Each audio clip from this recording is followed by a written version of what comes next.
All right, Westchester gets their first league victory in club history. Madison and Spokane get their first league history. I'm sorry, their first league victory of the season. And we still have six teams, almost half the league, that is still undefeated in league play. Every single one of those six teams is also undefeated across all competitions. Welcome to another episode of League One on the Rocks. My name is Rich. You can find me on Twitter and on Blue Sky at I'm Rich But I'm Not. And that is Brian. You can find him on Twitter at Mediocre Ace. How you doing, man? Not too bad. Recovering from coming back from Des Moines yesterday. So, uh, yeah, it turned out to be a late night. I can only imagine if it would have went into extra time or penalties, what my day would have looked like today, and it probably would not have been great. Yeah, it was looking like it was bound to go to extra time too. Yeah, defending for 30 minutes is never a real fun place to be, especially as an opposing fan in the stadium. Yeah. And this was your second Open Cup road trip, wasn't it? Yeah, I misspoke because for some reason I forgot about in 22 when like 10,000 Omaha fans made the trek down to Kansas City, that I was one of those 10,000. So, yes, this was the second one that I've been to, and both were the Open Cup. Yeah, that was a special night for many reasons. That was awesome. Um, well, and your dad was this his first time, or did he go to Kansas City as well? No, this was my dad's first away match as well. But he also bought season tickets this year, so Oh, cool. he's going to be out there for all the matches this season too. So, That's cool. Is he going to be sitting with you and your brother? I believe so. Yeah.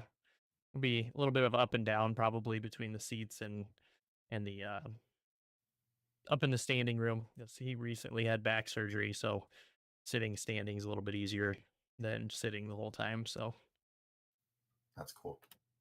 That's awesome. Well, what did you guys think when you guys were in Des Moines?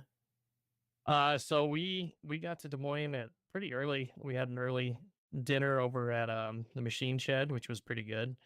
Um, and then met up at Teddy's Tavern with a bunch of the Omaha supporters, and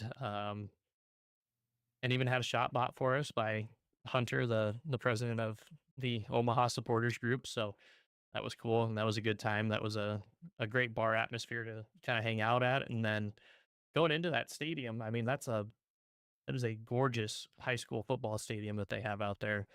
Huge too. So real big turnout. There's a ton of kids there too, so that was fun to see. It was overall just a really good trip. I really enjoyed Des Moines. I wish the opposing fans were a little bit meaner just because I find that stuff fun, but that Midwest nice hospitality, obviously from the Menace fans, which I already knew was coming. I wasn't expecting coming in and to get yelled at. I expected it to be pretty much the same as going to a Union Omaha match. So, and that's what it was. So hats off to them.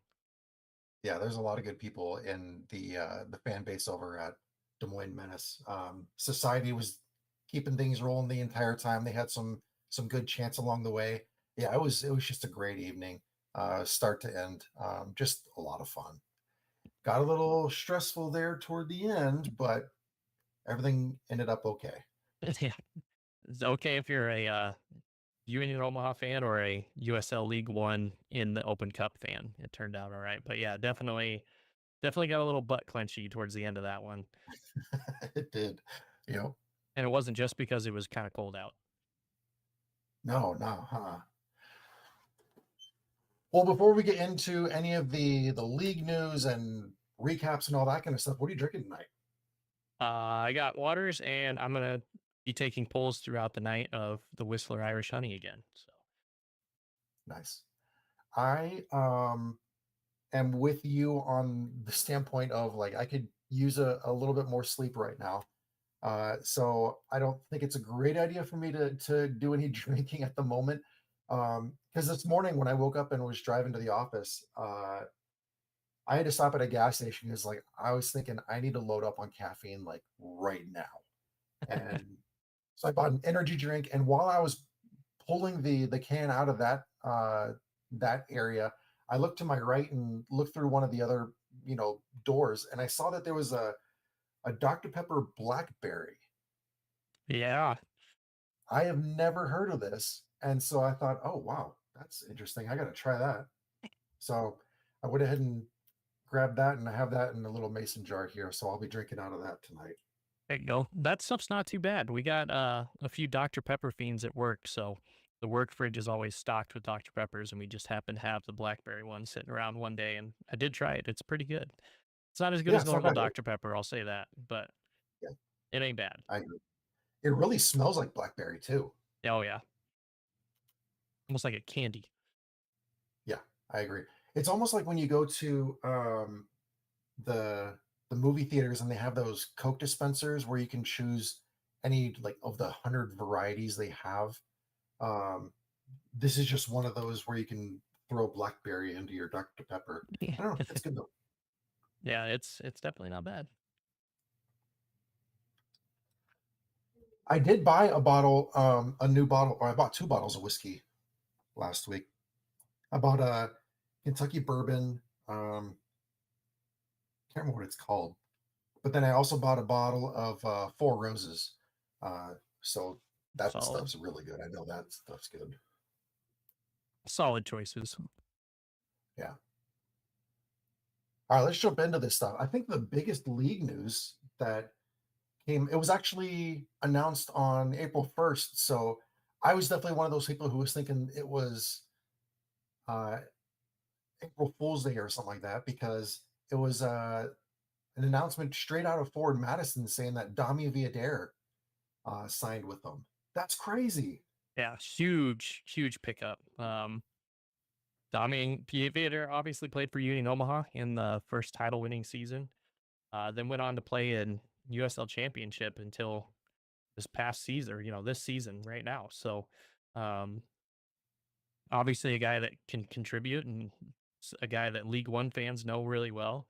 Um, I mean it definitely is not doing any favors to Forward Madison with trying to squash the taking everybody from Union Omaha's title winning 21 season for their team.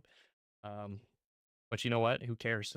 That's a huge pickup, and they're signing proven winners. So Yeah, I definitely exactly. see I definitely see Matt Glazer's thought on it and where he's wanting to go with this team. And once these guys start clicking, that's going to be a dangerous team.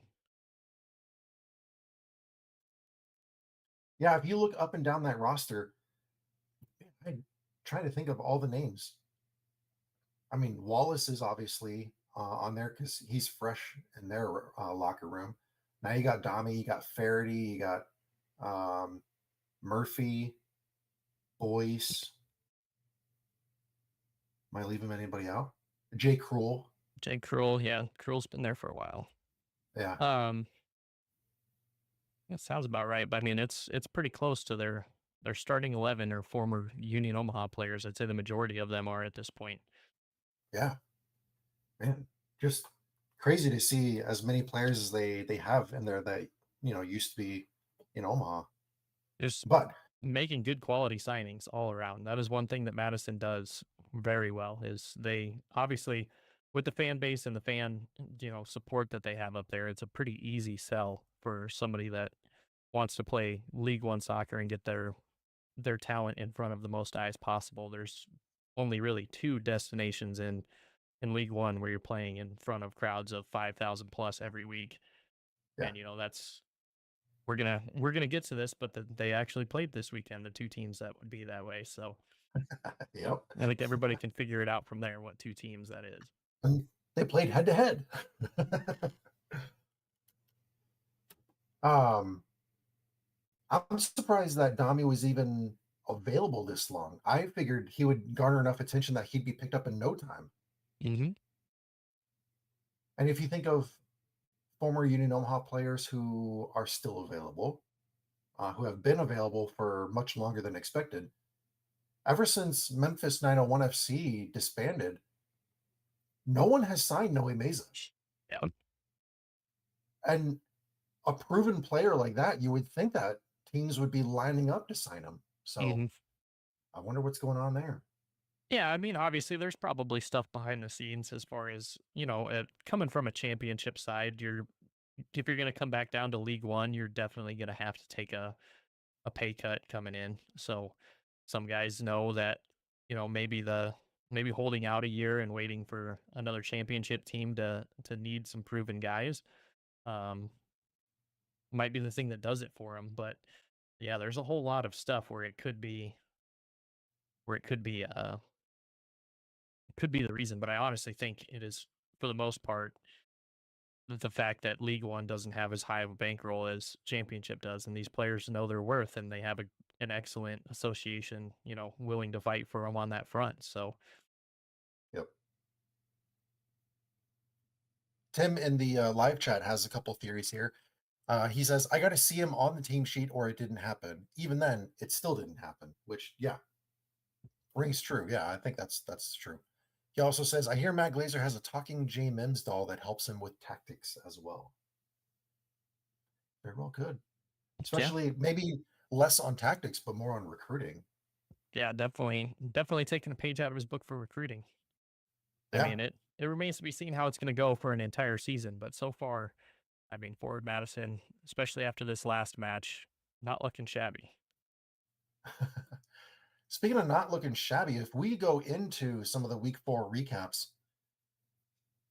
did did you see that? Did you think that there was any possibility of this Charlotte versus Chattanooga match ending in a scoreless draw? Nope, not at all. I was talking very very lowly on Chattanooga before this match started, and kind of paying for that, eating my words now. I'll eat the crow and say that Chattanooga came out and played about as well placed of a match against Charlotte as you can. Yeah. Limited a powerful offense to no goals really. That that really does a whole lot for you. Um, Held their shots down really well too. I mean, 8 shots across the entire match and only 2 of them on target. That's tough to do against a team like Charlotte. So I think full credit needs to go to Chattanooga Red Wolves in this one, especially. And seeing that the way they've come out the gates now, they did have uh, that 1-1 draw with Naples, but they're still undefeated. And so is Charlotte, but I'm speaking more to the point of Chattanooga, especially looking at their Open Cup match. Do you think that this is a different Chattanooga team? Yeah, I mean, obviously we with the match yesterday that also throws a little bit of a kind of a I guess a confirmation bias, but it it looks a lot like a team that has found a rhythm and found a way to play past what everybody's expectations are. I don't think anybody coming into the season was really putting Chattanooga up there as one of these teams that can make a deep playoff run or even a playoff run really. Um, but just looking at them playing a proven offensive juggernaut like Charlotte and holding them scoreless,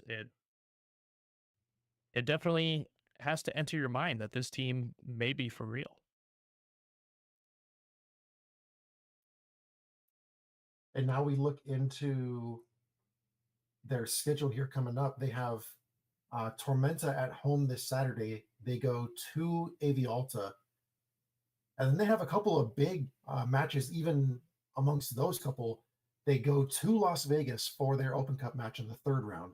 They host Greenville that same week, and then they go to Birmingham for their first match in the Jägermeister Cup.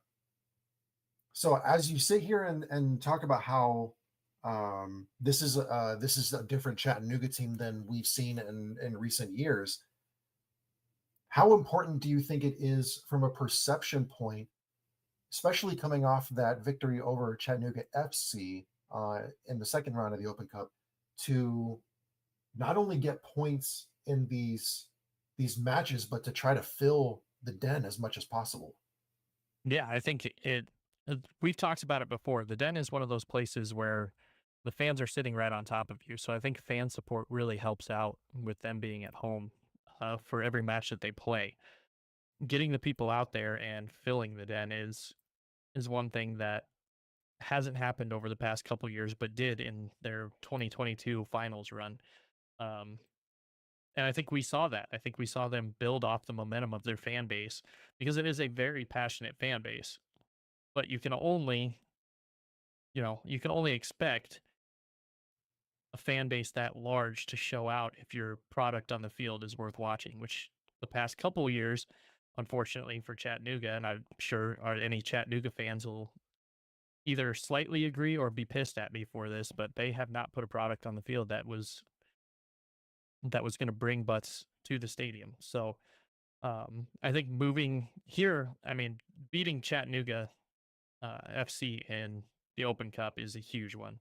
I mean, territorial rivalry, um, big time rivalry, planting the flag at the center at the center pitch. I mean, this is all stuff that builds great rivalries, and it's what we see in all of the other bigger sports in the United States. I mean, you see an example of it last season was, in college football, one of the biggest events in the United States. You saw a Michigan team coming and planting the flag and a big fight happening at the end of it. And I mean, that's how serious this stuff takes. And to me, that's the kind of thing that's going to bring a more casual fan base in. You especially rivalry matches, stuff like that is those are the big ones. Um, and playing really well and being a different team than what people are used to seeing is also going to do that. So I think Chattanooga needs to continue to build upon what they've already done so far and move forward with it. And if they can do that, they have a really good opportunity to to build on this and to move forward and potentially make a playoff run. Because right now they're playing playoff quality soccer. And let me flip this over to Charlotte here, because which do you attribute more in this match? You were just speaking highly about Chattanooga's execution. They held Charlotte Independence to 8 total shots in the match, only 2 on target, um, 3 of which were blocked. Was this? And I know that you were just talking about how Chattanooga was good looking in their play and everything. Was this a result more uh, in line with Charlotte having a bad night, or was this Chattanooga having an exemplary night, like you were just saying? Yeah, I really don't think Charlotte played that poorly. I think Charlotte played the game that they're used to playing and that they always play. It's the game that I mean, it's the game Charlotte plays. They're going to pass you to death, and they're going to use the width of their pitch to their advantage, and they still did that. They came out of this match really just going by again. If you go by the XG stats, they should have probably had one goal in this match, which is pretty standard for Charlotte. Charlotte gets a lot of wins with one goal difference. So I think this attributes more to Chattanooga just being having that little extra defensive edge in this one, and not so much that Charlotte was playing poorly. I think it was just a really good effort from Chattanooga and a s- a standard good effort from Charlotte. So I think in this one you really have to just tip your hat to Chattanooga and say, "Well played." Yeah, even with 39% of the possession. Yeah, that's the more impressive part of this too. I mean, Charlotte holds the ball. They like to do that. You're not going to get a whole lot of possession when you're playing Charlotte. It's just how it works. Um, but moving forward, I mean, with 39% possession against a strong possession team, and you're able to keep them out of the goal, that shows a defensive prowess that you need in this league because these defenses are the ones that do it. Yep. And we did get to see a little bit of play from Alfredo Medense, 2024 USL League One Young Player of the Year when he was with Fuego last year. So it was good to see him get some minutes with Charlotte and make an impact in the match as well. Hmm. Even if it didn't, translate to the scoreboard, he was having an impact for sure. Speaking of young players, we can move on to the Henny Derby, where we had Richmond hosting Forward Madison. Ended in a 2-1 victory for Forward Madison. I think you and let's see, let me look at where did I put that one at? You and I both had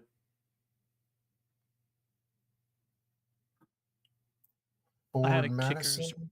I had a kickers You win had in this Kickers. one. Okay. I think I did too. I'll have to bring up that document too. But um, going into City Stadium to win, I think this was their first victory in City Stadium. I'll have to look that up too. Yeah, I mean, I couldn't speak to if it's their first victory in City Stadium. I don't remember that part of it, but I mean, before we get into the actual breakdown of the match, I just want to commend the ESPN Plus crew for getting, you know, for getting the Henny Derby kind of put out there for what it is. You know, a supporter made trophy, um, and it just highlights, and it goes back to what we have talked about before, that we really wanted to see them highlight the rivalry for what it is, and obviously they did that, and talked about it at length. So just want to throw out kudos to the production crew on that one for making sure that got in there. Yeah, you love when they listen to the fans and give them what they are yearning for. So yeah, definitely kudos to the production team for making that awesome. Um, I was definitely way off on Ford Madison winning for the first time in City Stadium, but I mean, they won even in 23. So this is certainly not a historic moment for them, but certainly historical in the standpoint of it being another Henny Derby and an exciting match and everything like that. Some exciting moments throughout the match too. Yeah, I mean, just watching it, you could tell this was one of those matches where both teams really bought into the match itself and really wanted to contribute and get a win for their side. It wasn't the typical super physical match that we're used to seeing. There were some moments in there, but it was a more, I want to say more technical, but it was, you could tell that the teams were a little bit more focused on their individual play as opposed to just trying to be flashy and get the game, get the game winning goal, be that guy. That was more of a team effort for both of these sides. Um, and I mean, just going on the stats too, they're pretty even on pretty much everything. This is about what you would expect from these two teams, well, from what we've seen so far this season.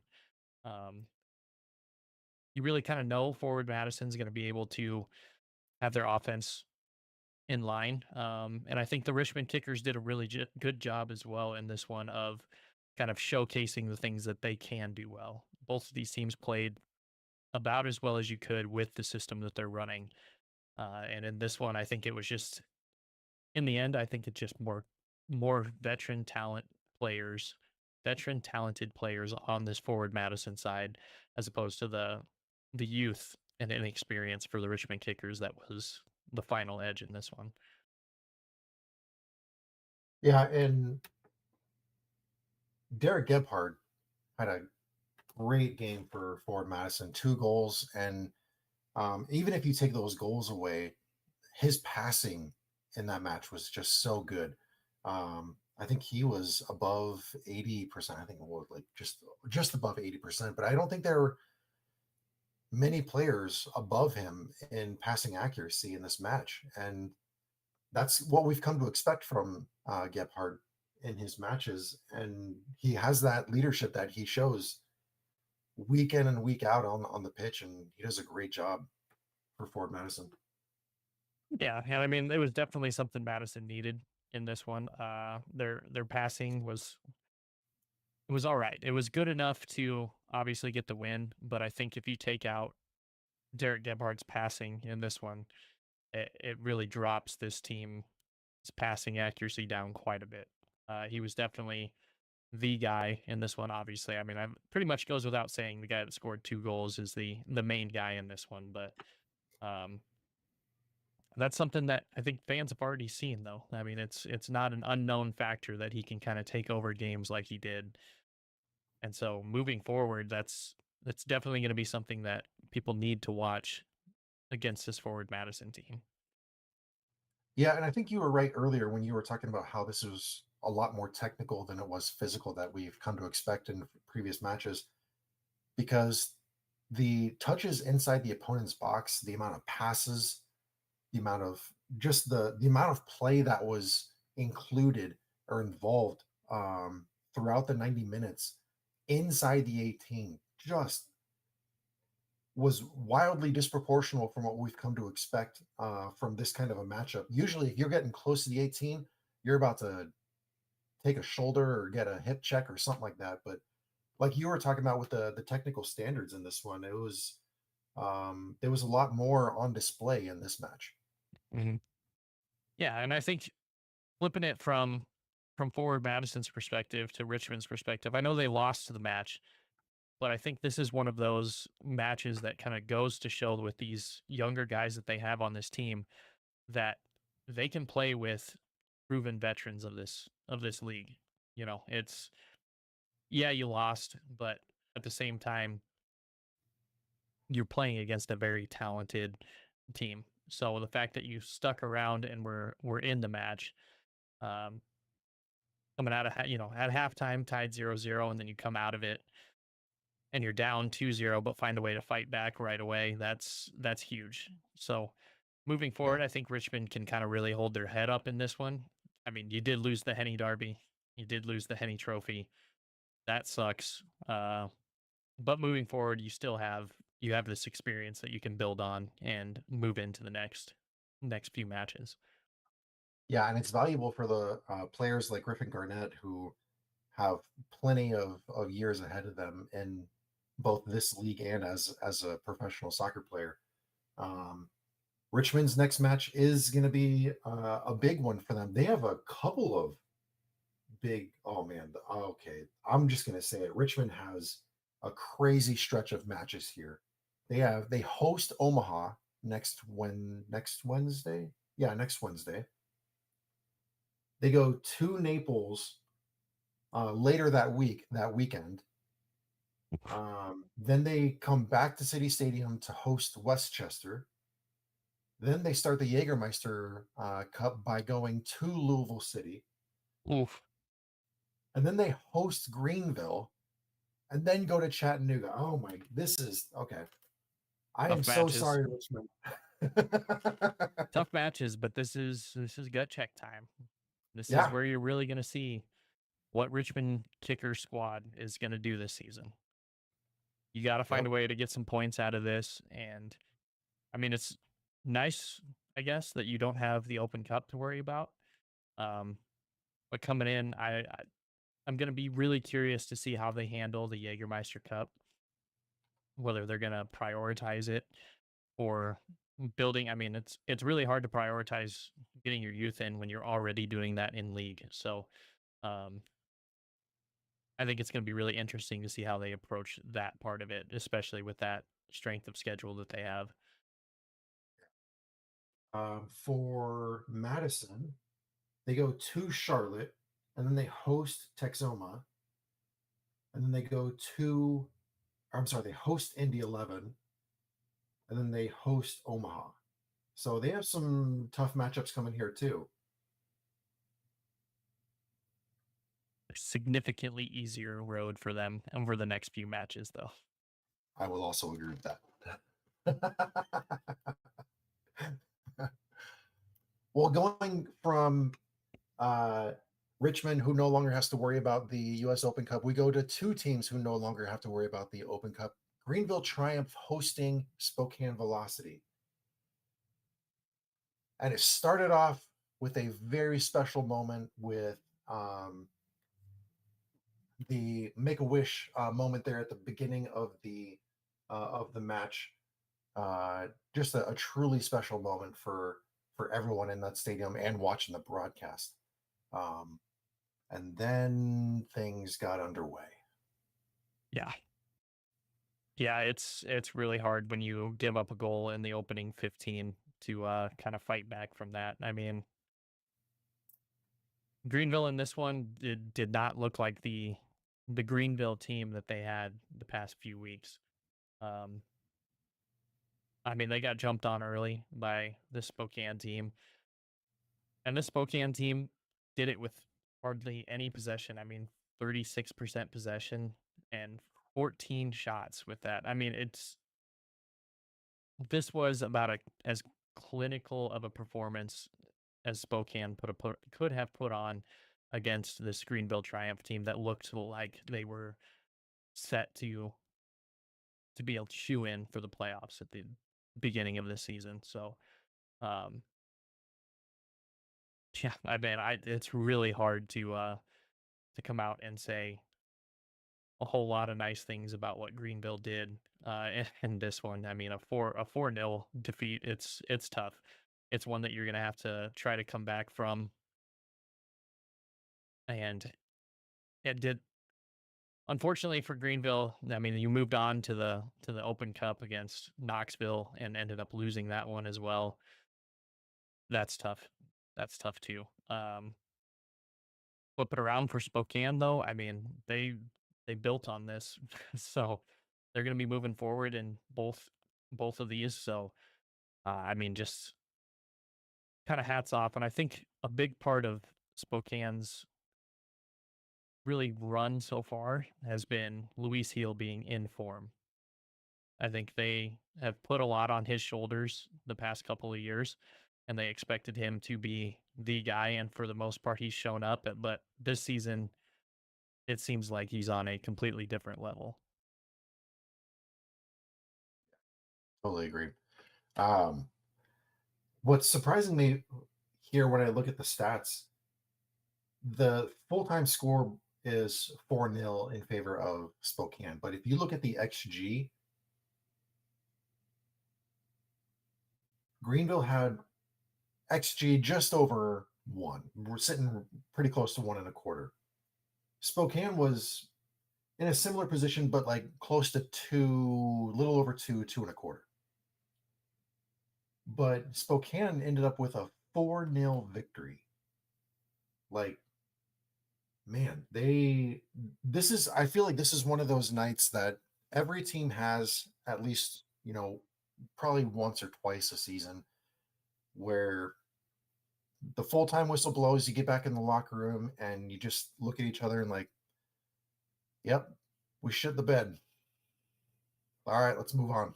Yep. Like you just got to put it behind you as soon as possible and just prepare for the next one.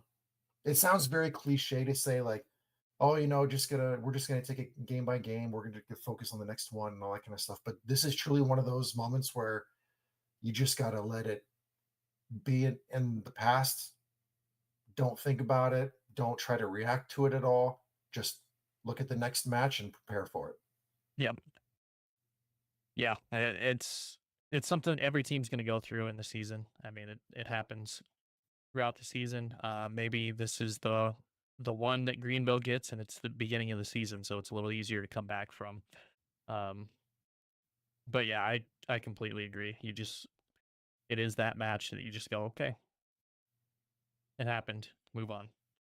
Yeah. So I mean, it overall, I don't think the match looked nearly as bad as that 0-4 scoreline, but at the same time, what are you gonna do? I mean, it's you also have, I think, the passers for Spokane kind of already figured out exactly how this team wants to play and how they're going to play moving forward. I mean, if Alexio Para coming out, which we knew was going to be huge this season. I mean, 2 assists in this one. Luis Heel with 2 goals in this one. You've got your main guys really rolling on this. I really like the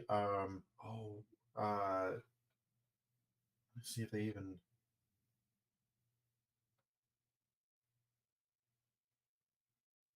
shoot. I was trying to find his I can't remember his name. Um I can't even speak to that point since I can't remember his name. But if you were a Greenville fan in this one, Similar to what I was just talking about, how you just had to put it behind you. This is one of those nights where you had such an incredible moment happen before the match.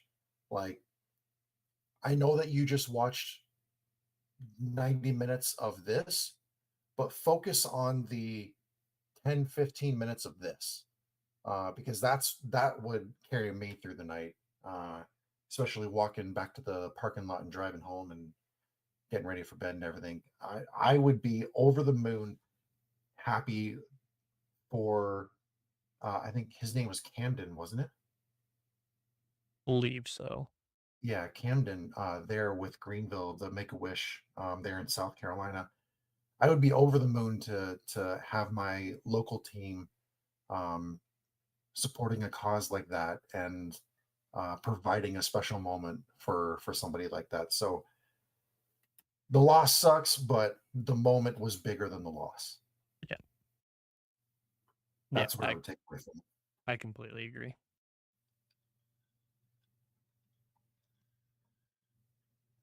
Yeah. Right. Well, now we can move forward to a match that I did not pick uh very well. Um and I guess I'll say the line again. Tormenta has never beaten Union Omaha, and that remains to be the case because Omaha went down to South Georgia and came away with the victory 3-1. And I mean And this that go ahead, Rich. the man who did have the exacto is right here in the live chat, Tim with Ranting Blue Penguin Media. Tim get the exacto. That's a tough one. I really was not expecting Omaha to come into this one and play the way that they did. They definitely looked like the Union Omaha that we've come to expect. Um, and they did it really the same way: sound defense and a potent attack. So, uh, I mean, it's tough. They scored every single goal in this one, including the one for Tormenta on an own goal, but just a poorly done piece of set piece defending. I think if there was a Twitter account, there's the one that is dedicated to when playing out the back goes wrong. If there was a set piece defending gone wrong, that one's probably making the list for a long time. But there's definitely bright spots in this one for Union Omaha. I think they just kind of got back to their fundamentals. It looked a lot cleaner for them than they have looked over the past few matches. Um, and Tim in the live chat saying Dion's goal of the week didn't hurt either. Yeah, it's you get one of those that's already a really good one. So um, I think it's a Union Omaha got back to what they did in seasons past, and it really kind of put the league on notice. They cleaned a lot of stuff up.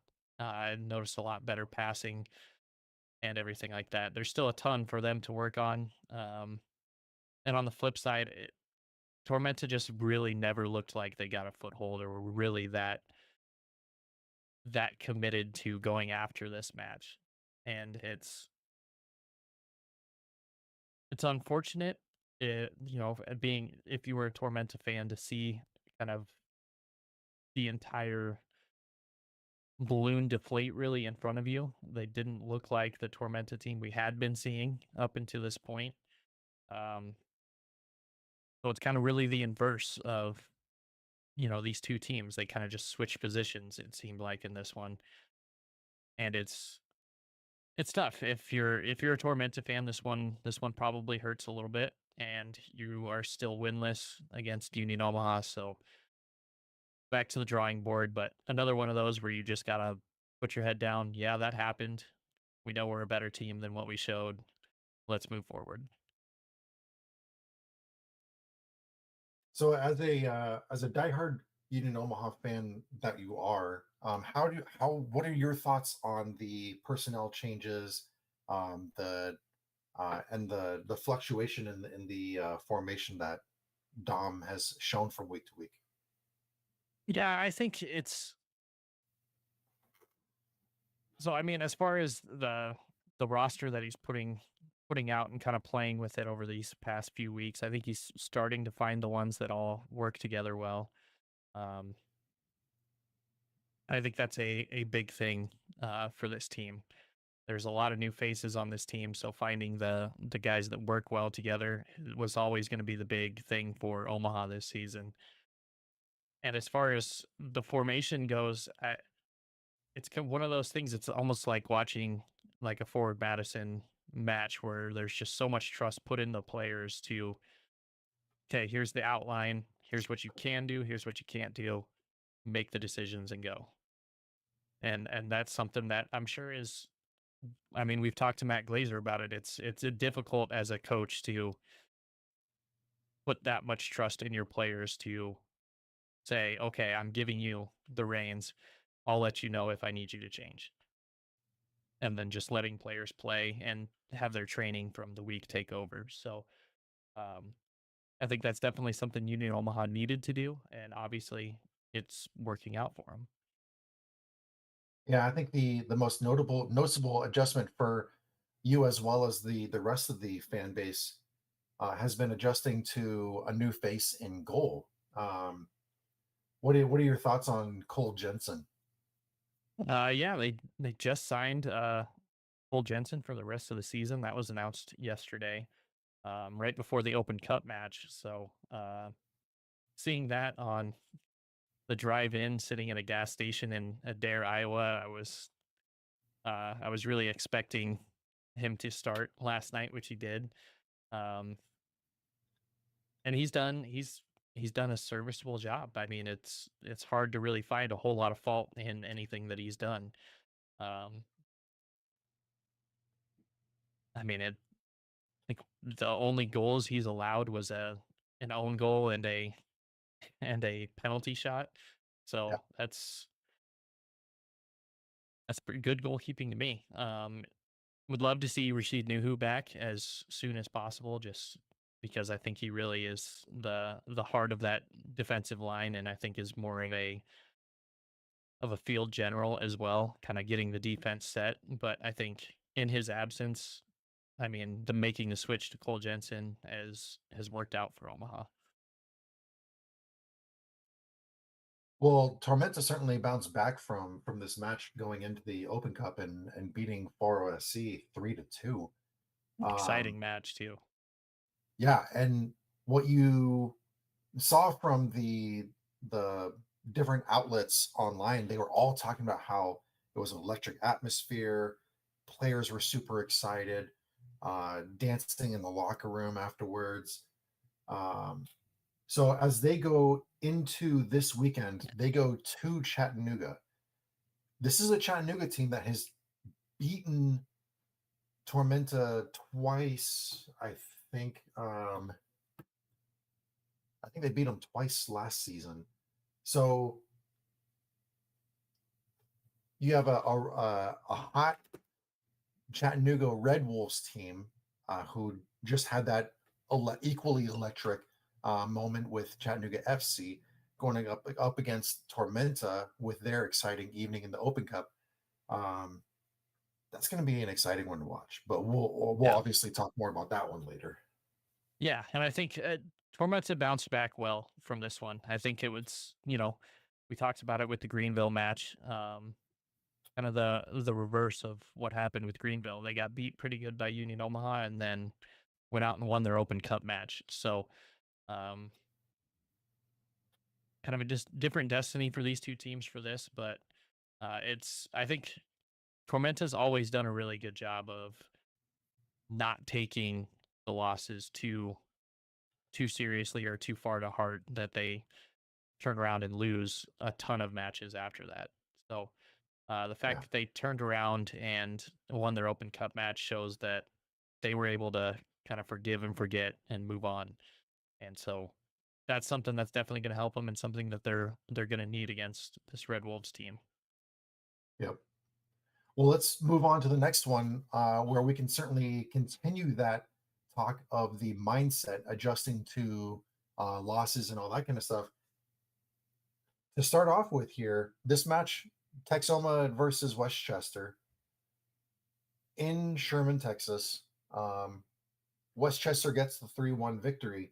Westchester, aside from their 1-1 draw with Greenville in week one, they've remained perfect. Like they're undefeated, winning their matches. And on the flip side, you have Texoma, who hasn't even managed a draw yet. Yeah. Tell me a little bit about your thoughts on this. Yeah. Uh, I'll say Texoma didn't look awful to start this match out. I mean, obviously, that's probably the most duh sentence in the world. Just say they didn't look awful to start when they scored in the fourth minute. But unfortunately for them, that was their highlight of the night because they got pounced on after that. I think it's going to be really hard, and I'm sorry if there's any Texoma fans watching, but it's going to be really really hard for me to pick Texoma in anything that they've played because they just have not looked like they have it together. They have not looked like a team that has been launched and has practiced together for this long and have had these matches to kind of get each other together. Just like we kind of talked about with Union Omaha coming in and changing things up and making things work. Texoma's come in, change things, doesn't work. Change some more things, still doesn't work. And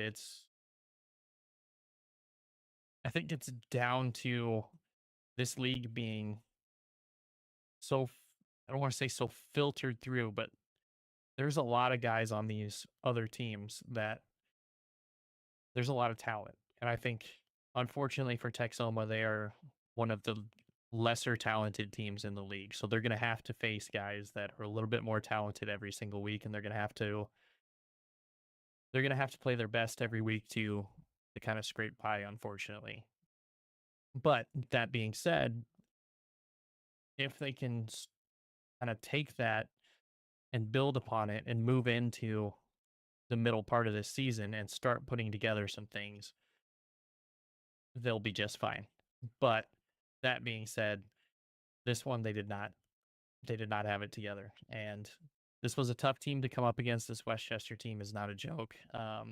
If you go down the line of all the people that they have brought in, it's there's a lot of veterans of League One, so they're a well put together team that has been playing in the league quite a bit. So it was always going to be difficult, but there is a little bit of glimmer of hope here for Texoma. They just need to be able to work on it and find it. And Westchester, I mean, what more can you really say about them? They're up there in fourth place right now, 4 points from two matches. They've got the talent.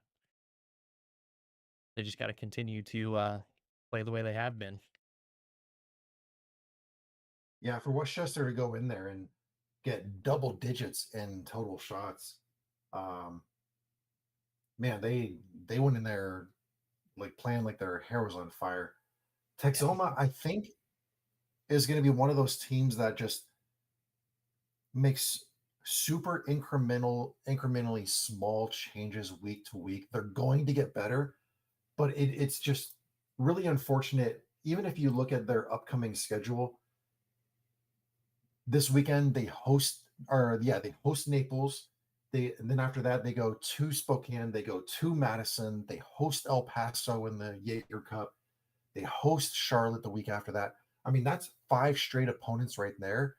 Where if you put that in front of any other team in the league, we'd still be saying, "Oh man, that's a tough stretch of matches." Like yeah, for us to look at Texoma and say, "All right, this is the time when you need to flip that switch and turn it on."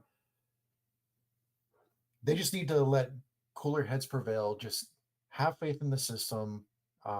Keep making those small changes. You start to see more confidence and little bits of chemistry between the team compared to that first outing they had um, in the Open Cup when they played for OSC. Um, like you said, this is a team that certainly has talent on it. They can't rely on individuals to get it done, though.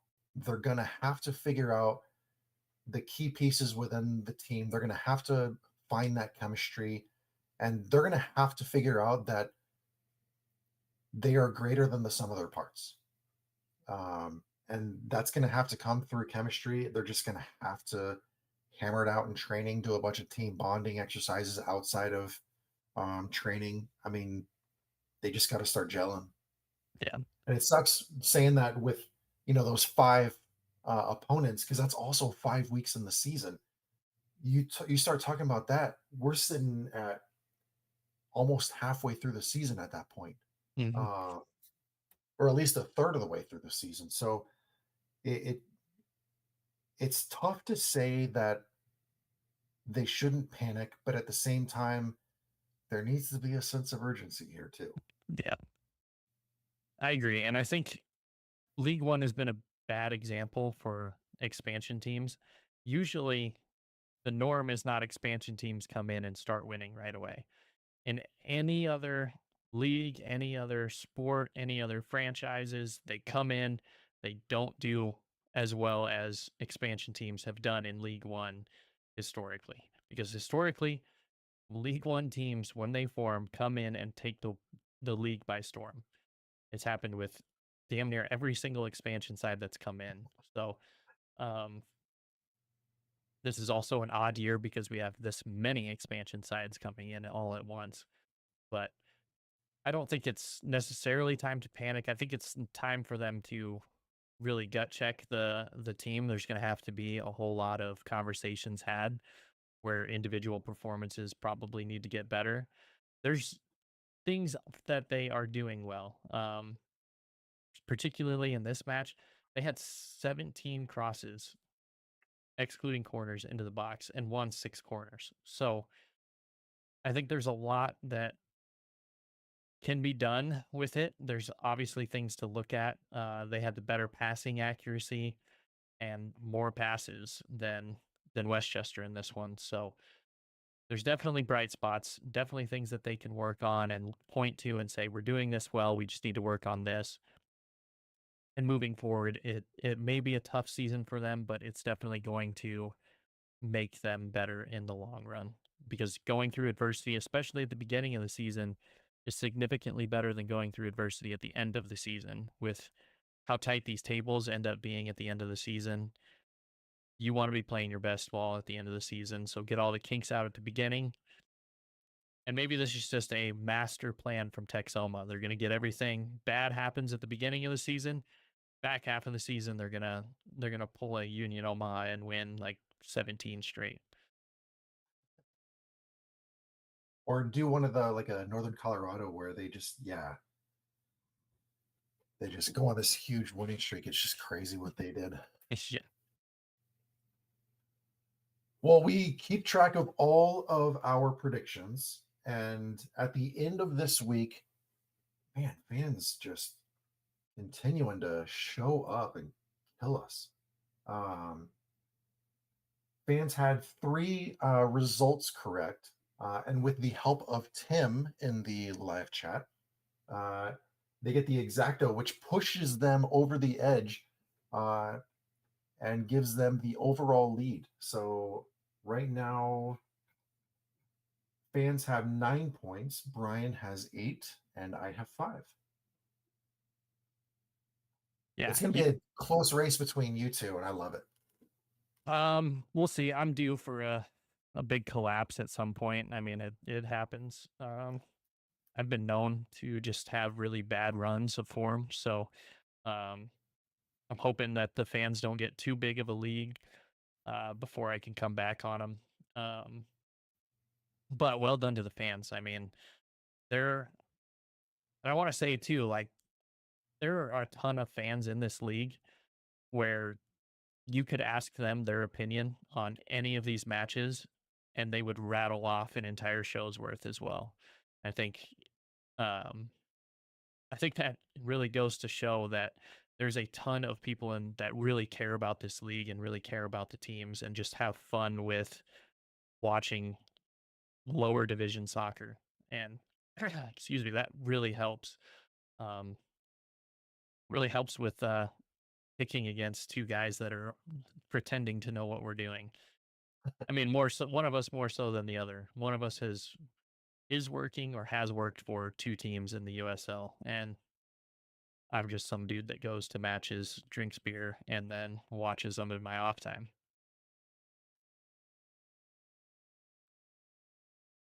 Well, looking at week 5, we have some more matches coming up this weekend. Um, Straight after all the hype and excitement from the US Open Cup, not only results, but also the draw. We're going right back into league action. We have 5 matches this weekend. Um,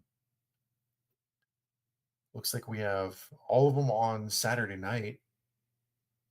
2 at 7, 1 at 8, 1 at 9, 1 at 10:30. So we're getting back into League One after dark. Love it. I love it. Yeah. I mean, my sleep First schedule up, doesn't, but I do. yeah. First up is Chattanooga hosting Tormenta Saturday night, 7 p.m. Eastern Time, ESPN Plus. Brian, what are your thoughts? Well, I mean, we're kind of looking at two teams here that are both capable. They have both shown something that they're both of these teams can play really well in the system that they're going to be bringing. So it's going to be interesting to see. I think you're going to see a lot more Red Wolves fans in this one, um, especially after winning the Chattanooga Derby or whatever we're going to end up calling it, um, if they ever end up playing again.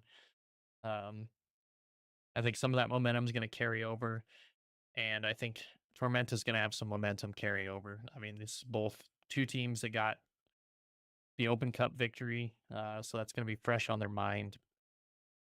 And moving forward, I think this is going to be one of those matches where it's going to be the sneaky good match. I think both are going to play extremely rough. That seems to be the MO for both of these teams. Um, and so it's going to be one where cooler heads are going to have to prevail in this one. Uh, but I think this one also gives the momentum to whichever team comes out on top. So both of these teams are going to be fighting really hard for that victory. Man, you really hit the nail on the head there when you were talking about, um, cooler heads have to prevail. Chattanooga tending to get cards. Because here's a stat for you: Chattanooga has been shown the first card in the last 4 matches against Tormenta. I think you could honestly put any team against Chattanooga, and that probably still applies. That team is they just play a different brand of soccer down there. It's their own brand, and it works for them, or it has worked in the past for them. Hasn't last year, but perhaps it's coming back. Maybe we're coming back to see the team that played in the final against Tormenta in 22, and the more physical style of play may prevail. Very true. Um, this is also Chattanooga's home opener across all competitions too, because they've been on the road for their Open Cup matches. So this is like home opener for them. Um, Now, if you take into account the fact that if you look back at last season, Chattanooga, their last 12 matches has failed to keep a clean sheet. Do you think that extends to 13? Ooh, yes. I Okay. think Tormenta's offense this season is going to be one of the better ones in the league. Whoa. Okay. All right. Defense may That's be cool. suspect. That seems to happen a lot in this league. You have one or the other, but yeah, I mean, I think a big thing it's Mason Tunbridge, man. I mean that dude is hard to stop. But we did And see you Union Bassini. Omaha do that too, and they did it through being a little bit more physical. So playing right into Chattanooga's hands, if you can get in there and frustrate it, that's the way to go. Yep. Last time Tormenta won at Chattanooga was in the 2023 season on May 5th. So it's been a while since they've won there. Yeah. And this is like we said earlier, this is a Chattanooga Red Wolves team that just defeated FC in the Open Cup. Huge atmosphere, over 12,000 people in attendance. People storming the field, trying to plant flags. You also had people in Tormenta Stadium who were, as they were saying, electric with their atmosphere, supporting Tormenta to a win over 4OSC. So these are two teams that are riding high off big wins in the Open Cup. Um, so let's get down to predictions. What are you thinking? Yeah, I think this one is going to be decided by the physicality and the atmosphere of Chattanooga, and I have a feeling it's going to be pretty good. So um, I do like Chattanooga in this one, and I'm gonna say 2-1 because I cannot give Tormenta not a goal with the offensive firepower that they have. Um, I think you're right when you said that this could be a very card heavy match. Um, I think it's going to be a close one too. I agree with you. I think it's going to be like a one goal difference type of situation. I'm going to say Tormenta wins 1-0. I think they finally win in the den here after a couple years. So I'll give them the 1-0 edge. I like Tormenta's high press. I like the way that they move their players. I like the way that like especially if you have someone up high like Seba Vivas, like Hutton pressing high, and then you have Cabral right behind him so that he can absorb, like fill those windows. If he is able to jump on a turnover, he can feed it right back up to Vivas. I think there's uh, some true benefits that they're hoping to reap the rewards of that high press. They do seem to live and die by it, but I don't think Chattanooga is one of those teams that can punish them as easily as other teams in the league. So I think that gives Tormenta the edge in this one. That's a good point. That's very hard to argue against that. All right. Same time for a kickoff, 7 p.m. Eastern time, also on ESPN Plus Saturday night. This is going to be Greenville hosting Charlotte. Ooh, that's a good one. Ooh, that's a good one. Brian, tell me your thoughts. Yeah, I mean, you've got two teams that are coming off, I would say, in their own mind, disappointing results. And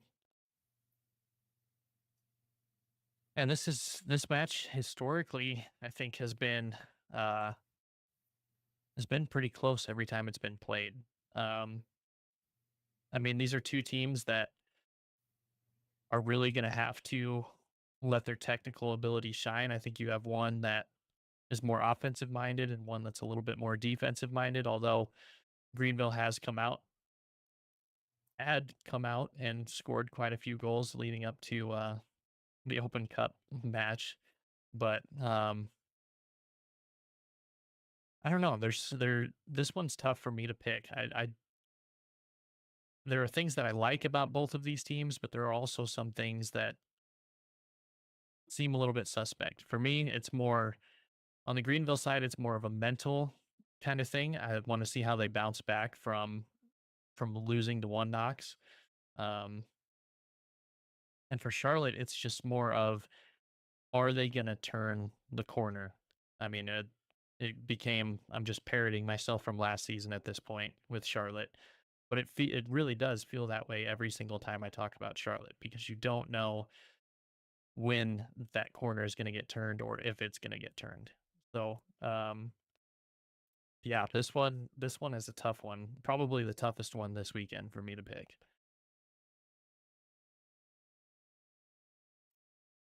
And you were talking about cards being a potential factor in the Chattanooga Tormenta match. This is one where it could easily play a similar role because Charlotte Independence has received the first card in the of the game in their last 8 away matches. So that's going all the way back to last season.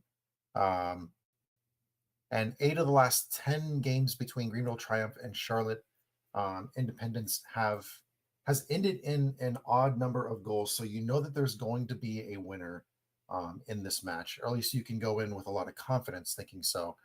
But going back to the cards, there's been a card inside the first 30 minutes of the last 5 games between Greenville Triumph and Charlotte Independence at Greenville's home pitch.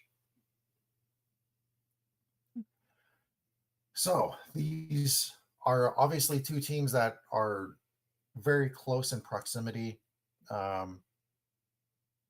faced each other on numerous occasions, have very aggressive styles, albeit maybe not like the fastest like counter type of styles and all that kind of stuff, but these are teams that when they go in for their duels they're going to battle it out, and that's going to be fun to watch.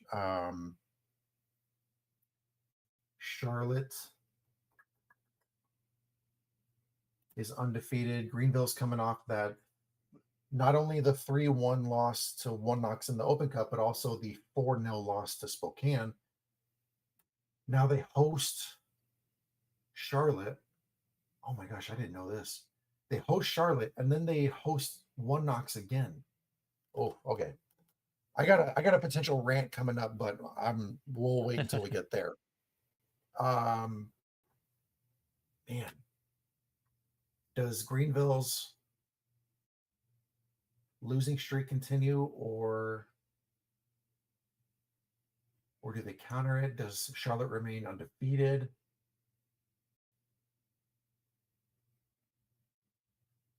They did have to go to extra time against Carolina Core.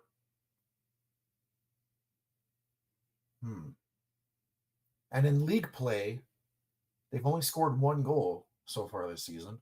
They haven't let in a goal during league play.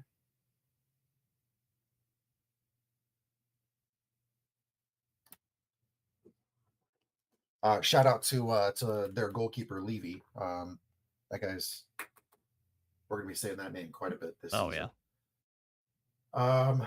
Oh man, did you already throw your prediction out there? I have not. Okay. I mean, in this one, I don't have a whole lot of confidence in Charlotte's offense. I don't have a whole lot of confidence in Greenville's offense either. But um, I think I think in this one, I'm gonna have to go with the home team. We know how the riot shows up for every single one of them. Greenville's shown that they can score goals where Charlotte hasn't shown that quite yet. I do think it's going to be a higher scoring game in this one, contrary to the defensive nature of Greenville. But I think Greenville comes out, gets this one done, and kind of rights the ship a little bit and gets the victory. But I think it'll end up being closer than you would imagine, and it's 3-2. It's the exact score I was going to go with. It's always nice to go first. In that case, I am going to go.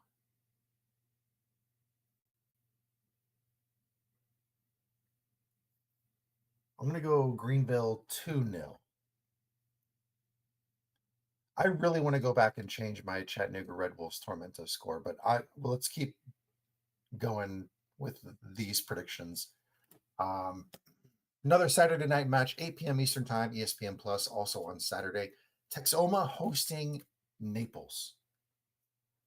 Ooh, okay. Yeah, um, two teams that could not be on more of an opposite end of the spectrum if you had tried.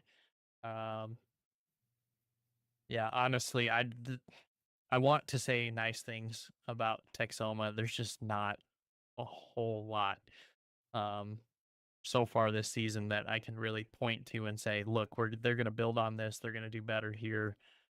Not against this team. Um, this FC Naples team is a well put together team. And I think Texoma is really going to have trouble just trying to bottle any of that up. Um, yeah, this one for me is pretty easy, and I don't think it's going to be necessarily too close either. I really just think FC Naples comes in and takes care of business and gets out. Um, so I think the score could be worse than this, but I'm going to go with FC Naples winning this one 2-0. Ooh, I'm saying Naples 3-0. Um, a big factor in that isn't didn't Ajmer get a Spengler get a red card in the match against Westchester? I believe so. He got a soft, yeah, he got a soft red right at the end of the match. Yeah. That guy is wildly productive in the middle of the pitch. You take him out of there, Naples is going to run like crazy through the middle lane. I think Naples is going to dominate this one. I think it'll be 3-0. I mean, it's hard to argue that one. Yeah. All right. Next up is Saturday night, 9 p.m. Eastern Time, ESPN Plus. Spokane hosting Portland Hearts of Pine. So, you guys are gonna make fun of me again, but people are sleeping on Portland. Uh, they got the Open Cup victory. I think they're gonna be feeling good off of that. I think Spokane is also gonna be feeling good, um, advancing as well. This one, it's really tough to try to figure these two teams out. It's harder when these have never played each other. We've only got a small sample size for Hearts of Pine, but I really do like Spokane in this one. Spokane is a they are in trouble of being the next Lexington 2.0. I don't think that is going to end up being the case this season. I think they're going to end up playing really well this season and they're going to come up. This one, I think Portland keeps it close. I think this is going to be a building moment for them. But in the end, I think there's just too much talent in Spokane, and the fact that it's in Spokane doesn't doesn't do a whole lot of favors for Hearts of Pine in this one. So I do like Spokane. I think it'll be closer. I gotta say 2-1. Oh, that's right. Defiance did win last night in the Open Cup. Oh, yeah. Yeah. Was You're watching it looking on the at drive home. Watching it on the ride home. So a little tired at that point as well. yeah. I think I agree with you. I think Spokane gets it done at home. Um,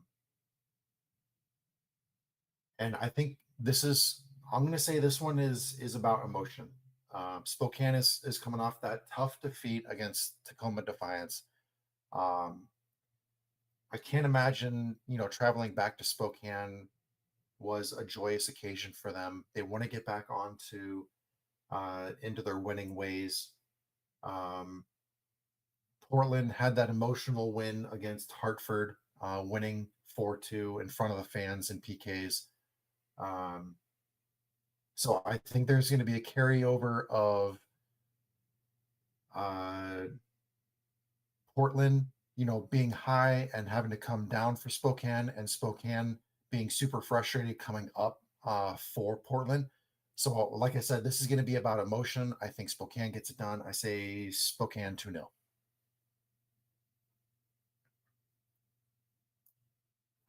All right, last one, League One After Dark, Saturday, 10:30 p.m. Eastern Time, ESPN Plus. AB Alta. This is their league home opener. They have hosted two matches at home in the Open Cup, but this will be their league home opener, and they host Westchester. What you thinking? Yeah, this is going to be another one of those where I think talent is a big differentiator. I think you've got Westchester coming in, um, playing decent soccer right now. AV Alta, not as much. I do I do think this one is going to be a little bit more spread out, but I do like Westchester in this one, and I don't think it's going to be particularly close on the scoreboard, but I think the match being played will be a little bit closer than the scoreboard would suggest. Maybe a lucky goal here or there. But I like Westchester 3-0. I'm gonna agree with you on that one. I don't. Westchester did have that 1-1 draw against Greenville in week one. And it was such a fun match to watch. They were playing physical. They were trying to set a tone for their first appearance in League One. After that, a 1-0 victory over Motown in the Open Cup, a 3-1 victory over Texoma, a 3-2 victory over New York Pan Cyprian Freedoms. That one got a little close toward the end, but they still weren't anything too worrisome. I just don't feel like Westchester has been truly tested since week one against Greenville. And um, I, but at the same time, I don't feel like Alta is going to be the team that's going to provide that true test. They had that great victory against LAFC two in the Open Cup, but if you look at their other league matches, they lost to Richmond in City Stadium 3-1. They lost to Tormenta in Tormenta Stadium 2-0. So I got to side with Westchester on this one. Even though Westchester is going to AV Alta, I'm still giving um, Westchester the win in this one. And I know that you said 3-0. I'm going to say 2-0. Yeah. Oh, I really want to change my you. So you and I have the same winner in every single match. I really Hmm. want to change my Chattanooga Tormenta. Change the score. I really do. Change it. Huh? Change it. Oh, okay. I'm gonna. So I, because when I was looking at the live chat here, Tim had some really good points here. He said there were 467 people in attendance in Statesboro for the Open Cup match against 4OSC or 4OSC, but they were over 12,000 in attendance at the Chattanooga Open Cup match. And thinking back, yes, I agree with Tim. He says last four score lines in the Red Wolves Tormenta series have had at least 4 goals. I do remember this being, now that he says that, I do remember this being one of those type of matchups on a routine basis. Man. So I'm gonna swing my prediction. Thank you, Tim, uh, for swinging my vote here. I'm swinging from Tormenta 2-1. I'm gonna go Chattanooga 2-0. Doing it. I'm committing. I'm just gonna fast forward. Yeah, now we have the same winners and everything. Yeah, now we do. Yeah. So I won't be catching up to you in the standings this week unless I get Hey, exactly. exactos. Could be Yeah, a few exactos. I got to bank on those from now on Yeah. if I have any hope of catching up or keeping up with you and the fans. Well, yeah, I don't think it's not a race between us two at this point. I think it's a race between the fans and either one of us at any point throughout this season. Yeah, Fans have hit on a few exactos, so they really have. Yeah. Well, we can talk a little bit about the Open Cup here. I think we've all seen the results from the second round. We had the third round draw today, and a little bit of a deep dive for all of you out there. Um, there are 9 League One clubs that remain in the Open Cup, which is a USL record. The previous record was 8 clubs that happened both in 2022 and last season in 2024. There are 5 League One clubs who are set to host in the third round. Now, that's particularly um, important when you consider that every single one of the matchups in the third round is between League One clubs and Championship. Furthermore, because this is every single one of the Championship teams that the League One teams are facing in this round, this is their first match in the Open Cup. So then I decided to take a look back. Um, there have been 35 matches between League One and Championship in the Open Cup from 2019 to present. In those 35 matches, League One has 14 wins, Championship has 21. And if you count the goals all the way through extra time up to 120 minutes, League One has scored 49 goals, Championship has scored 58. So it's only a 9-goal difference across those 35 matches. The reason I was talking about how important it is for League One to be hosting 5 of those 9 matches, when League One is at home, they have a record of they've had 14 occasions where they've played at home. The record there is 7 wins, 7 losses, with a goal differential of only 4 goals, -4, but still 4 goals.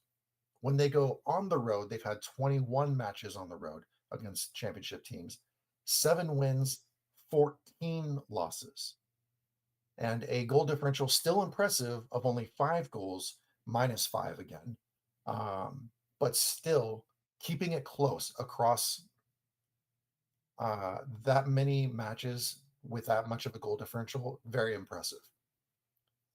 We've had 13 of those 35 matches go to at least 120 minutes. Um, and of those 13, 4 have gone to PKs. When League One goes to PKs against Championship, they are 3-1 against Championship. What's also cool is when you look at the amount of matches that have gone past 90 minutes uh, between League One and Championship, it increases every single year. In 2019, there were 5 matches between League One and Championship. None of them went to extra time. In 22, there was 1 across 9 matches. In 23, there were 5 across 10. And then in 24, there were 6 across 9. That was also the first year that a League One Championship match went to PKs.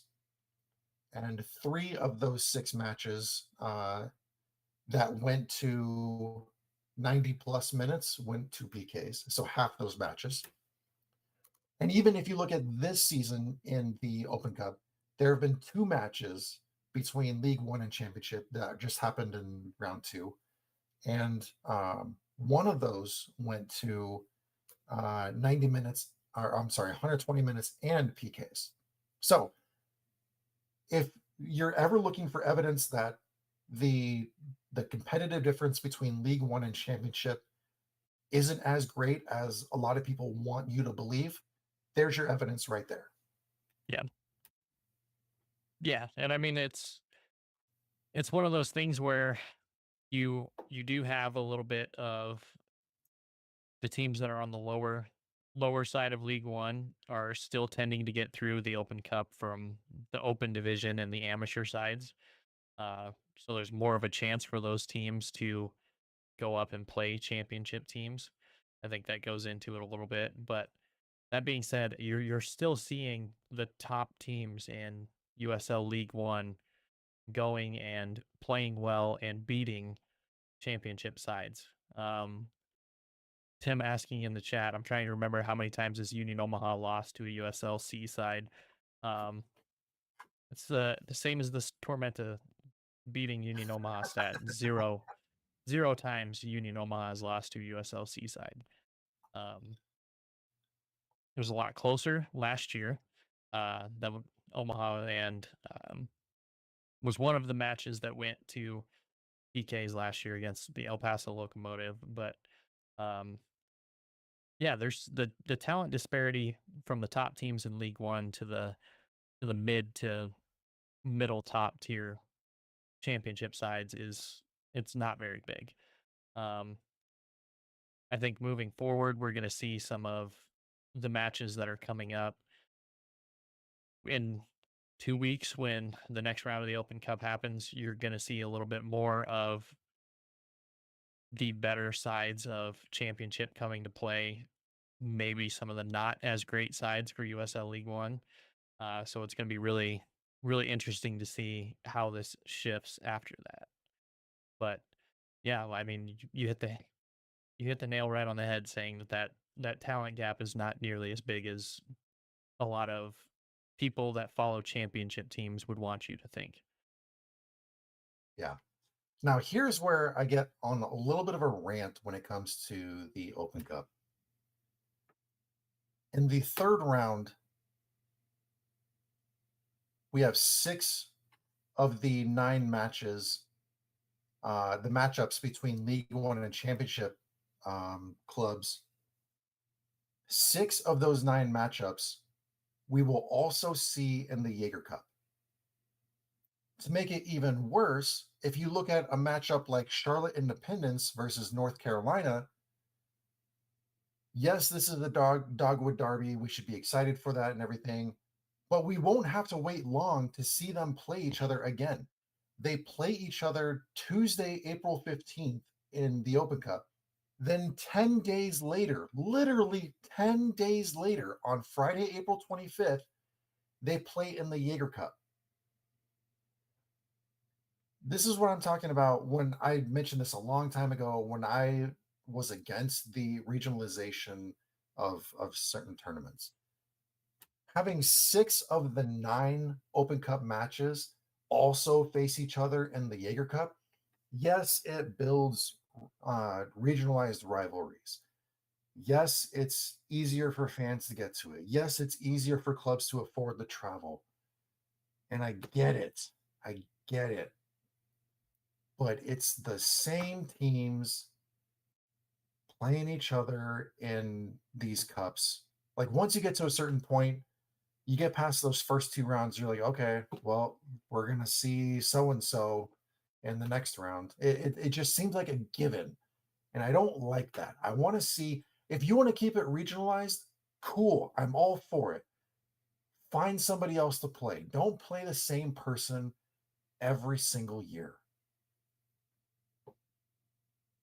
Hmm. Yeah, and I mean, there's good just kind of building off of that too. There's that fact that Union Omaha, the current reigning champions of USL League One, is in the same pot as the Colorado Switchbacks, the reigning USL Championship winners. They don't play each other in Open Cup yet, maybe, and they're not going to play each other in the Jägermeister Cup. So you have something for the USL that is set up to be kind of uh, yeah, the Super Cup essentially. It's set up, it's ready for it, and it's at this point not going to happen at all. So there's definitely some things that it's like you said, I get regionalization, I get stuff like that. But at the same time as well, you don't have enough of a base in the middle part of the United States for it to actually be a regionalized rivalry thing because had there been less teams in that West pot that made it through, a team like Union Omaha could have been in the Eastern pot as well. I mean, it's just they decided to put Omaha in the West pot as opposed to the East pot because there just wasn't enough teams in this middle part to facilitate an entire Midwest region. So there's definitely some missteps. I think I mean, it'll be cool. I'll still like it. I'll still support it. There's just some of these weird things that just not ideal. Yep, I agree.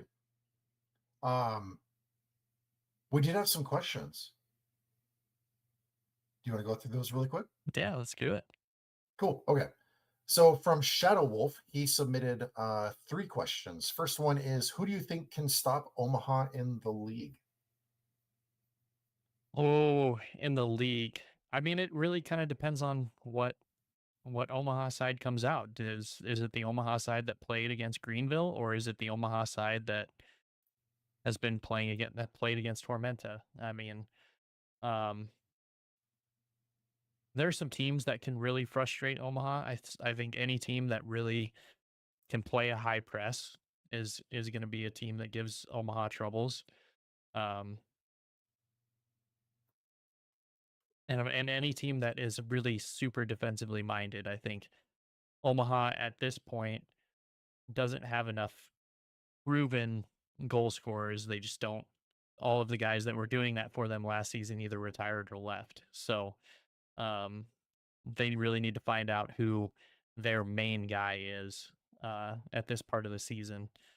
So I think any defensive minded team or any team that comes up really high to press can frustrate Union Omaha because their passing, although it's gotten better, the first few matches of the season was not anywhere near polished.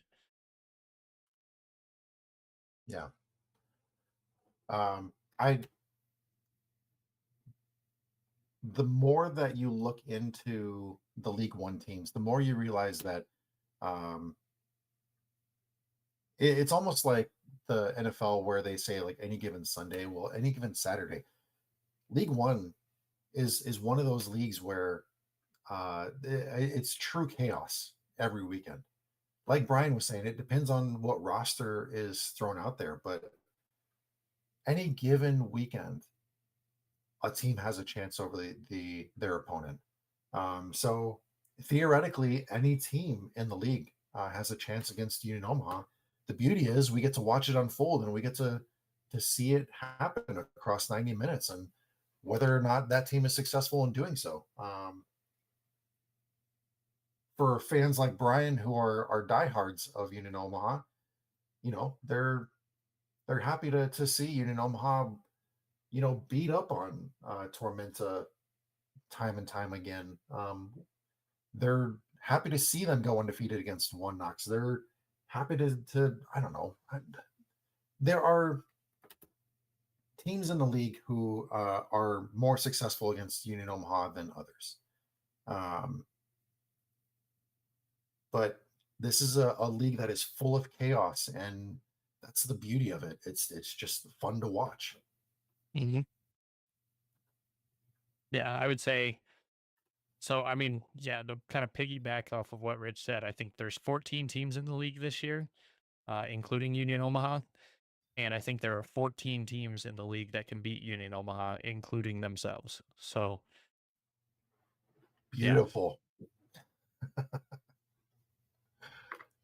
And if you look at Ford Madison, if they threw out a proper starting lineup, you could have more than half of their starting lineup being former Ford Madison or former Union Omaha players. So they quite literally could beat themselves. Yeah, they could. More so than to just stop playing very well. Yeah. Uh, I think this is a pretty easy question for both of us to answer. Who is the best newcomer team so far? Oh, the best newcomer team so far? I Yeah. think FC Naples Yeah. by far. I would say on and off the pitch, FC Naples. Yeah. Yeah. Um, I mean, I guess Westchester would be a special mention out of all of them, but um, it's also really tough when we're at this point too, when Portland's played one match, AV Alta's only played two, Texoma's played two. Although, granted, my answer was never going to be Texoma. Um, FC Naples played four matches. They're sitting on 8 points from four matches. So until the league schedule gets a lot closer than a three-match disparity between some teams, we're not really going to know for sure. But I think at this point in the season, and just based off, I could even say statistics and eye test. FC Naples runs away with that one. Yeah, we haven't even done any power rankings yet because we're still waiting for a bigger sample size. Give you a hint, if we did the power rankings, FC Naples would still be number one in mine right now. They sure would. All right. I think this is something that we've covered in the past, but we can certainly talk about it again. Do the low numbers of fans in the stands at Charlotte and Tormenta worry you? And how would you fix those issues? Yeah, I mean, I always worry about any team that's not drawing, you know, what have we said in the past? I know I like this number changes every single time I say it, but I think it's 3,000 fans is like supposedly the baseline for breaking even. Anytime you're below, 3,000 fans, it's going to be an issue and it would concern me.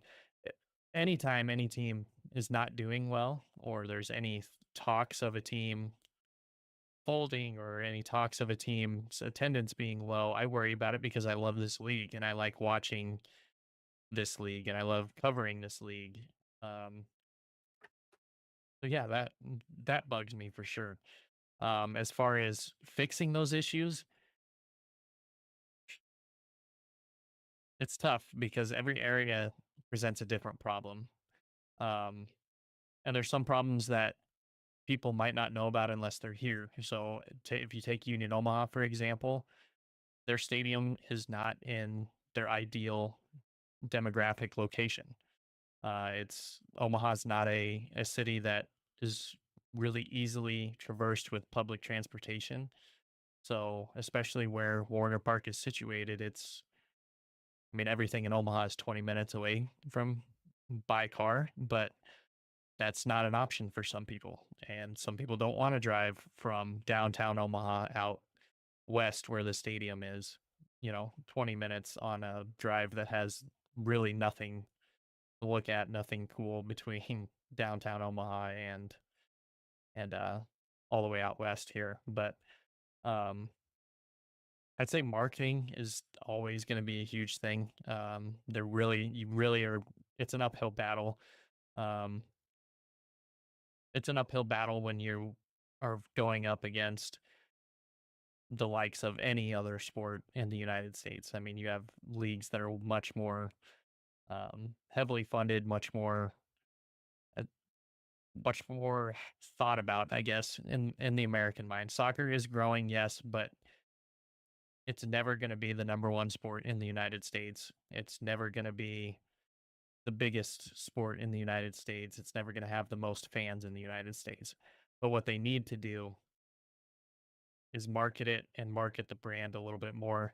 And this league is still super young. It's really hard when you're at this point. But as far as breaking it all the way down to teams issues, I mean, you have to look at the demographics of your area. You have to look at, is it like Tormenta where you're in a college town where, during the summer you may draw a few fans, but a lot of those kids that go to college that come to your matches leave to go back home in the summer.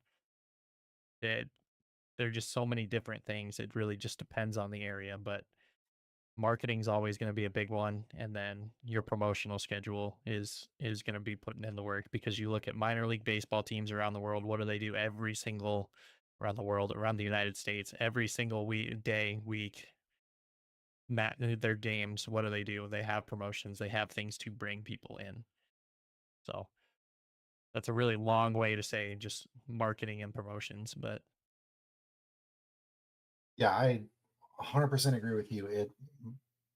It's gonna it's gonna take time. It's gonna take money, um, and it's gonna take a lot of different resources to make it happen. But marketing is gonna be huge. In order to know who you're marketing to, you have to be able to afford to be able to do the demographic studies to find those niche markets where you can really tap into those the particular demographics that you're looking for. Brian mentioned something about that. I'll build off of it too. If you're looking at Charlotte Independence, Yes, they used to be in championship, but then when they moved down to League One, that probably deflated some of the motivation and some of the fans to attend, because self relegation has some sort of social implications with it.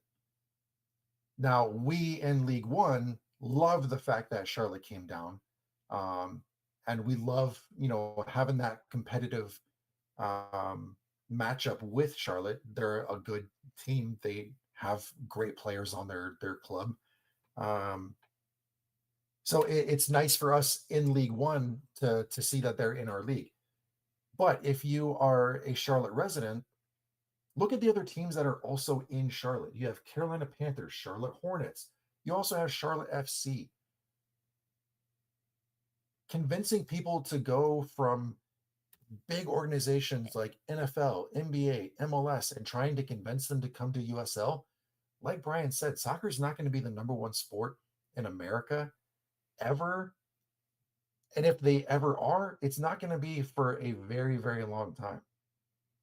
But to a casual fan, if they were to do a Google search for soccer in America, probably one of the first things they're going to see is MLS. If they click on the MLS thing, they're going to see that there's a team in their neighborhood, and that's the one that they're going to go to, because they want to see the big names. They want to see the splashy. They want to see the big, fancy, expensive car. But once they become familiar with soccer, how it's played, all that kind of stuff, I think that then they would start to move toward USL, move away from a closed system, and start embracing what we've all come to love and enjoy from, excuse me, the beautiful game. And I think as USL continues to grow, especially with the promotion relegation, especially with the World Cup coming up here pretty soon, you're going to have those opportunities to move people from those, big NFL, NBA, MLS to USL. But going back to the original point, it's going to take marketing, and you're going to have to spend money to try to find the people in order to market to them. So it all ultimately comes down to money. And Brian was 100% right in Statesboro, college town. When classes let out, a huge portion of Statesboro is gone. Now you can try to market to the college students, but like Brian said, they're gone during the summer. There's only a small portion of them that are still sticking around. And who knows if they have the social network to want to attend Tormenta matches with those people, because trying to convince a young 20 some odd year old person to go to a soccer match alone isn't as appealing. If they have that strong social network, cool, yeah, they may be more inclined to go. At that point, you have to build those relationships with the community, with the local businesses, with the local charities, all that kind of stuff, to try to make sure you're getting butts in seats even during the summer. What also is unfortunate for Statesboro is that they have Savannah an hour away. And that's drawing people out and away from Statesboro to Savannah because of the historic nature, because of the sightseeing, because of the beaches, especially during summertime. I mean, there are people who would rather spend time on a beach than going to a soccer game. I can't say I would blame them, but at the same time, I love going to soccer matches. Um, Once again, it's going to take marketing, it's going to take money, it's going to take those studies to find out who you're advertising to, what those demographics are, and how you get to them. It's going to take money. That's the unfortunate part of it all. Let's see here. We have one more question, but let's go to the live chat here really quick. People agree with us on Naples. Tim says USL not putting matches on a school night so much might help. Good point. Smith Video Production coming in saying, look at Spokane. Only one sold out game, which was last year, and never again. Not even close. Yeah, and I think that sold out match was their home opener too. The grand opening, wasn't it? I believe so. Yeah. Yeah, Yeah. I believe we talked about that last week. yeah. Tim coming in saying, "Yeah, what the hell happened to Spokane? Seemed like they were well postured." Smith coming in saying their stadium is a good spot too. Yeah, it is. From everything that we've been told, obviously we've never been there, but everything we hear, it's in a great location. Let's see here.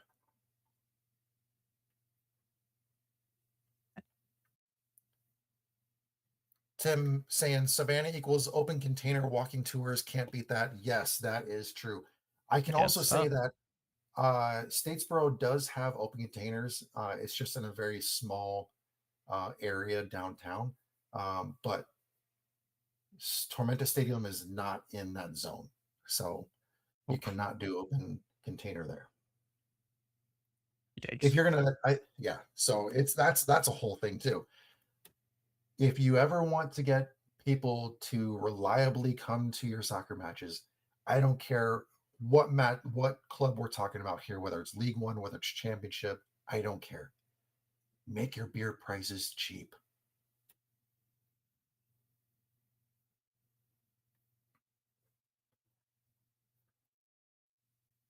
All right, here is the last question of the episode. A Ben Chicken 89, you can find him on Blue Sky. Um, Coming in saying, do you think that Chattanooga Open Cup game will make USL seriously rethink territory rights? Wasn't nearly as close, but last year's Tormenta versus Savannah Clovers match was the largest attendance next to the 2022 final, if I'm not mistaken. I believe they are correct in that regard. Yeah. As far as the The Tormenta, attendance. Yeah. yeah, Tormenta attendance. Yeah, I'm sure. Um, I hope it does. Do do I think it will? No, but I think that's just because that's how it has to be done based on US soccer's standards. I really don't think a whole lot of this is coming down to the USL not noticing this stuff and not seeing it. I think it's they're having to work within a system that is not set up for them to have the ability to just make an outright decision and say we're doing away with territory rights. I think there's a lot more stuff at play. Um, I hope they do. I mean, we talked about it that you want to foster these rivalries, and if you have a team or two teams in the same city, I mean, I'll use the English Premier League as an example. You can see Everton and Liverpool stadium from the other stadium. That is literally how close they are. Um, that has bred a, I guess I'll call it a rivalry, not really a competitive rivalry, but a rivalry, I guess. Um, and it's a city pride kind of thing. If you have, speaking in Omaha's case, if you could have a team in Lincoln, Nebraska, or a team in Council Bluffs, you have this at most 45-minute drive to Lincoln to see a game, or as little as if Omaha Stadium goes downtown, as little as a 3-minute walk across a bridge to Council Bluffs to see a game. Like it's these things that you see, these big rivalries you see in every other sport in the United States are all built on proximity. I mean, Ohio State, Michigan, the biggest college football rivalry, those they're right next to each other and they hate each other. And it's built off proximity. Um, it's like the only one you have in Major League Baseball is the Cubs and the White Sox being in the same city. But if you go and look at some of the other great rivalries, the Yankees and the Red Sox, Massachusetts and New York are right by each other. It's everything goes off of proximity. So if you do away with territory rights, you lessen the distance between teams like Forward Madison and Union Omaha being rivals 6 hours away from each other.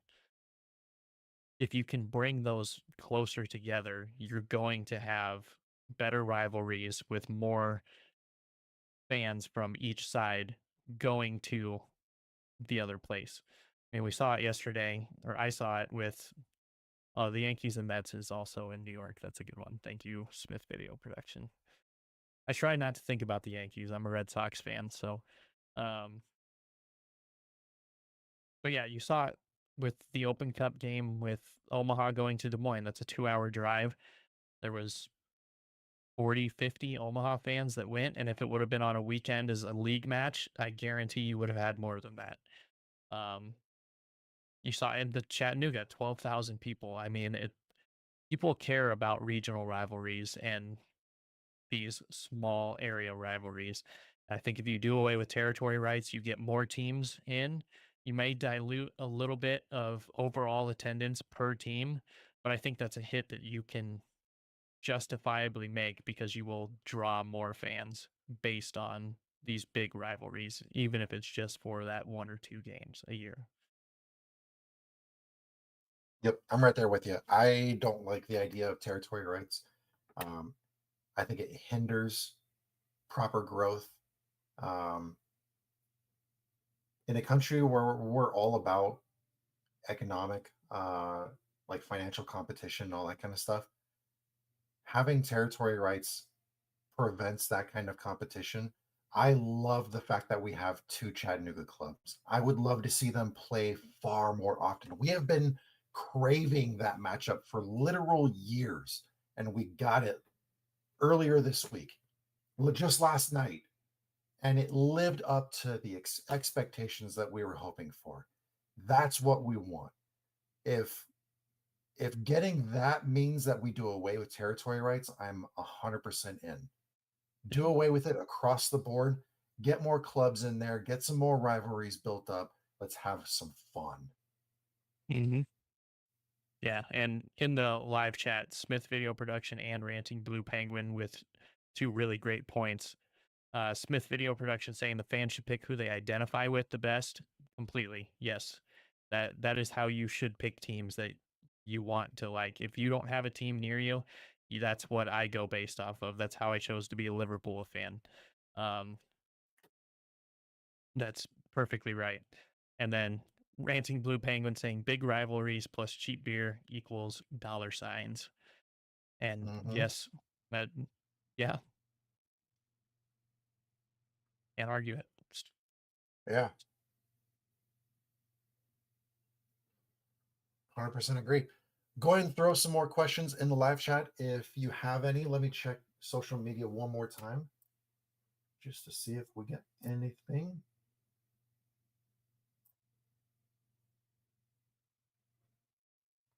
Best game of the year, best derby. It's a solid one for sure. And I love the flag planting. That was my favorite part of that whole match. That was Even nuts. even better that it was the League One team that did it. And then the fans coming to the rescue after the team was cut out from doing it. The fans taking their own flag and planting it at center pole. At center pitch. I mean, and the fact that it was a kid that did it first too, perfect. Yeah. Yep. I love it. That was so good. All right. Looks like we don't have any more questions in the live chat. So, Brian, if you're good, I'm good. Yeah. Cool. Okay. Well, thank you for tuning in to another episode of League One on the Rocks. We will have more graphics going up on social media. We'll have more polls this weekend. We'll have another episode next week to break down everything, discuss everything, throw our answers to all your questions. So keep tuning in. We'll be back again. Thanks, guys.